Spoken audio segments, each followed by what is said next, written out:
তাহলে কি আমি বানিয়ে বলছি? কি জানি ভাই, আমাদের ভাগ্যে তো একজন সাইকেলওয়ালাও জোটে না। তবে ভাগ্যটা হচ্ছে গিয়ে ওর। ওর না বিরাট বড় লোকের সঙ্গে বিয়ে হচ্ছে। বর তেমন শিক্ষিত নয়, তাতে কি আসে যায়? আজকাল তো টাকা পয়সাতেই সব। না ভাই, তোর সাথে আমি একমত হতে পারলাম না। টাকা পয়সার চাইতে লেখাপড়ার দাম আমার কাছে অনেক অনেক বেশি। একটা অশিক্ষিত ছেলেকে বিয়ে করার কথা আমি ভাবতেই পারি না। আমার স্বামীকে হতে হবে শিক্ষিত, মার্জিত এবং ভদ্র।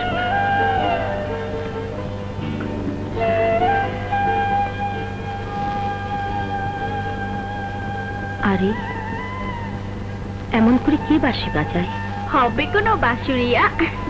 ইয়ে, মনে হচ্ছে আমাদের বাড়ির সামনে কেউ বাজাচ্ছে। চল তো গিয়ে দেখি।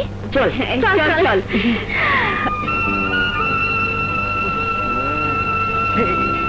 এসে গেছে।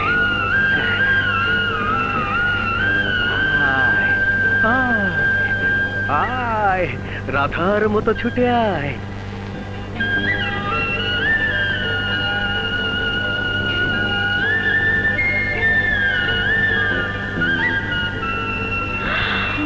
আরে এ দেখছি সেই ছেলে। তাই সেদিন মোটরসাইকেল নিয়ে আমার পিছু নিয়েছিল, আজ কিনা বাড়ির সামনে এসে বাঁশি বাজাচ্ছে।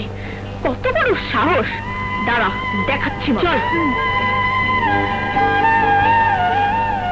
এই বাঁশি থামাও।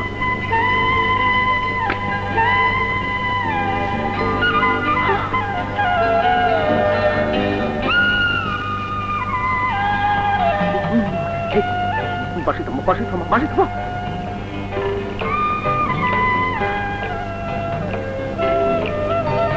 বাঁশি থামো, বাঁশি থামো। আরে আরে, বাঁশি দেখছি বেজেই চলেছে। এদিকে এসো মধু। এ বাঁশি এমনিতেই বাজে।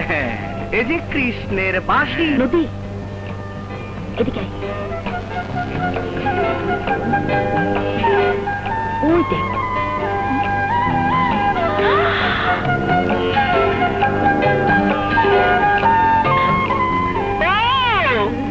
কৃষ্ণের বাঁশি।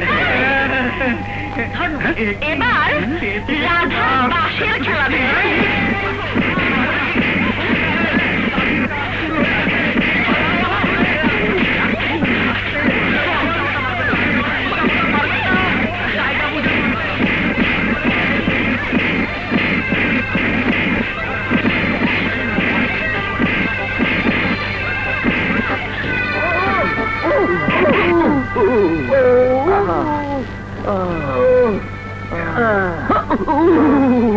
দেখতে চেয়েছিলে, দেখিয়ে দিলাম। এখন আমার পিঠের অবস্থাটা দেখো। মধু, আমায় করতে সুখী জীবনে তুমি যে অনেক বেদনায় সয়েছ। তা না হয় সইলাম, কিন্তু বাঁশি আর বাঁশ আমি যে হিসাবই মিলাতে পারছি না। ছোট সাহেব, এই মেয়ের আশা তুমি ছেড়ে দাও। আমি তো আগেই বলেছি দুনিয়াদারি ছাড়তে পারি, কিন্তু তাকে আমি ছাড়বো না। মধু, মধু, মধু বলো, আবার কবে দেখা হবে? অতি শীঘ্রই দেখা হবে।